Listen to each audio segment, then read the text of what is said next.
জাতির আশা আকাঙ্ক্ষা 24শে জুলাইয়ের গণ অভ্যুত্থানের আকাঙ্ক্ষাই হলো এবারের নির্বাচন নিরপেক্ষ হবে। 14, 18, 24-এ জাতির যে আশা পূরণ হয়নি, আগামী নির্বাচন সেই আশা পূরণের জন্যই তো আমাদের সহস্রাধিক ছেলেরা জীবন দিয়েছে। 30-40 হাজার ছেলেরা, আমাদের সন্তানেরা, তারা আহত ক্ষতবিক্ষত হয়েছে। এর মূল্য হবে না যদি এই নির্বাচনটা আমরা নিরপেক্ষ করতে না পারি। আমি মনে করি নির্বাচন কমিশন জাতির অংশ, তারা নিশ্চয়ই তাদের শপথের উপরে থেকে এই নির্বাচনকে সুষ্ঠু করার জন্য এগিয়ে যাবেন। 18 কোটি মানুষ যে নতুন গণতন্ত্রের অভিযাত্রার জন্য অপেক্ষা করছে, সেটা হচ্ছে একটি অবাধ, সুষ্ঠু, স্বচ্ছ, গ্রহণযোগ্য, নিরপেক্ষ জাতীয় নির্বাচন। সেই নির্বাচনের সুনির্দিষ্ট তারিখ ঘোষণা, এটার জন্য জাতি অপেক্ষা করছে। নির্বাচনের ঘোষিত যে টাইম লাইন,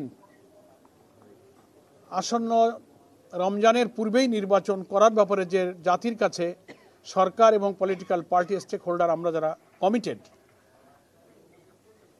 নির্দিষ্ট তফসিল ঘোষণার সময়টা একেবারেই পেরিয়ে যাচ্ছে দেখে আমরা এ বিষয়ে নির্বাচন কমিশনের সুস্পষ্ট ঘোষণা, সুনির্দিষ্ট সিদ্ধান্ত কি সেটা জানবার জন্যই মূলত প্রথম আলাপ আলোচনায় আজকে ইস্যুটাকে আমরা রেজ করেছি।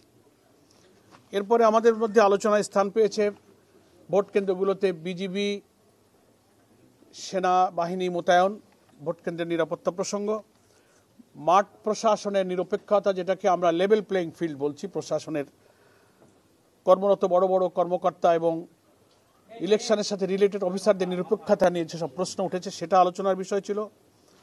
এরপরে আমরা আলোচনায় অবৈধ অস্ত্র উদ্ধার যে অভিযান, সেটাকে আমরা খুব ইফেক্টিভ দেখছি না। একটা অভিযান নামে চলছে, কিন্তু কার্যকরভাবে এটাকে ফলপ্রসূ করা এবং 5ই আগস্টের পর থেকে সারা দেশের থানাগুলো থেকে লুটপাট হয়ে যাওয়া অস্ত্র কি পরিমাণ উদ্ধার হলো, অবৈধ অস্ত্রধারীরা যারা নির্বাচনকে ডিস্টার্ব করতে পারে, ভোটারদের মধ্যে আতঙ্ক তৈরি করতে পারে, তাদের গ্রেফতার অভিযানের ব্যাপারে আমাদের আলোচনার ইস্যু ছিল, আমরা এটা আলোচনা করেছি।